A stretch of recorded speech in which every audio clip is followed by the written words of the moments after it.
loser was actually the Chicago Bulls. Yeah. Because I don't like Patrick Williams at 4 at all. I like Patrick Williams. Yeah. I was watching his highlights and what have you, and I was looking at like even interviews with him.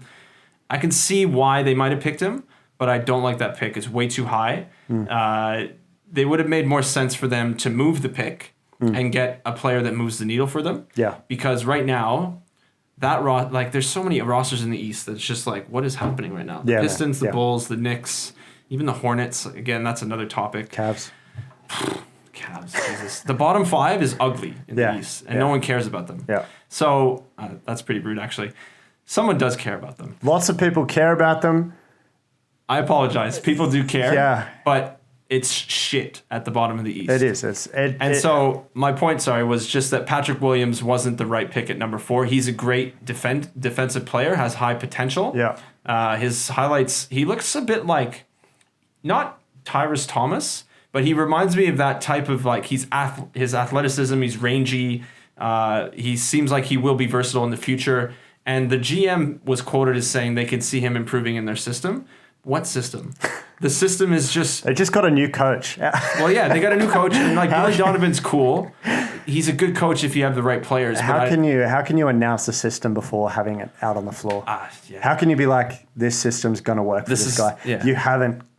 We haven't seen it yet. We haven't seen anything. So it was a bit of a stretch. I would have liked to have seen Patrick Williams go maybe in like the top, maybe in like 7 to 14. Yeah. I think he was lottery talent. Yeah. But number 4 is a stretch. I had him about 10.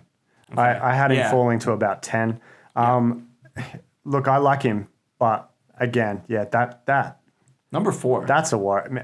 I had him as my boring pick. Like I see what you mean. Nothing really special. No, like he's good defensively. He's good athletically, but going down the list of players that were available. Yeah.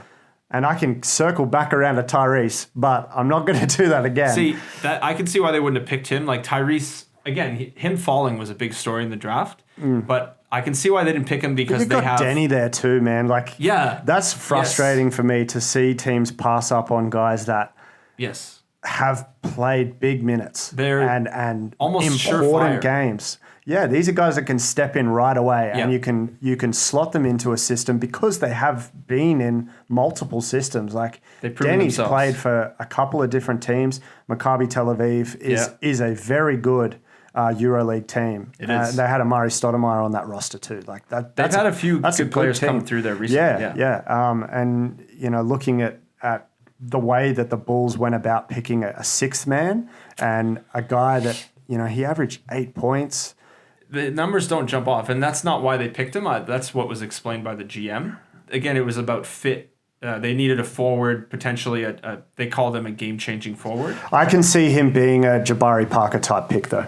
He could just, like, obviously opposite talent set. No kidding, where Jabari is the shooter. Scoring machine, But he could come in and just kind of, what he is now, that's it.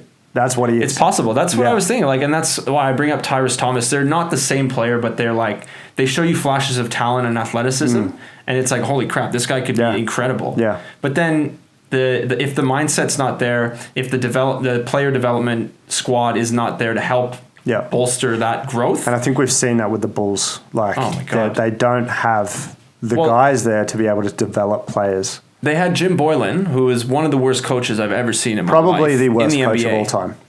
Possibly. I put him in the top 10. NBA coaches, worst NBA coaches I've seen, top 10. Yeah. Because he was abrasive. Yep. Like he feuded with the best player on the team, Levine, like all this other shit that came out. So and he's not using his guys right. Look, the other thing that upset me about that Bulls pick is they've got Wendell Carter on the roster. Yeah. And he was subject of a lot of trade rumors. He was. They were actually going to trade up to try and take him at 2. Trying to take Patrick Williams at 2. Wow. I didn't hear that rumor. That's absurd. Yeah. That's absurd. Because they thought that another team was going to try and jump up and do the same thing. Wow. And I couldn't see anyone else doing that.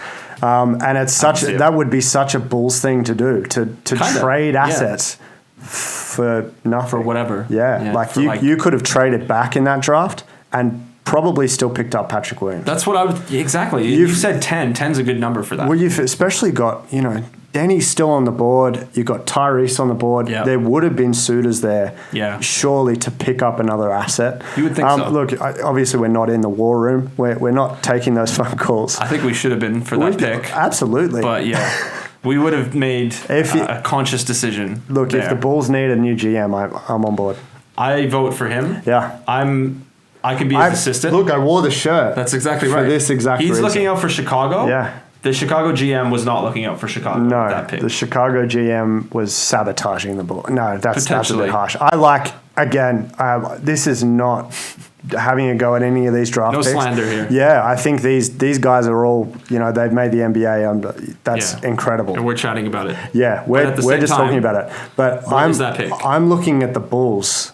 Not Patrick. Patrick's done everything he can to get himself into that position, and he'll do everything he can out on the court. Yeah. But I think from the Bulls' perspective, when you have so many holes in that roster, and I'll get into them a bit more because they've done nothing this offseason. They have done nothing. Absolutely. And they're just kind of, happy to throw players around in trade rumors, which, that's a separate discussion. But I like Patrick Williams. I just don't think that Chicago made the right pick there. I agree with that, yeah.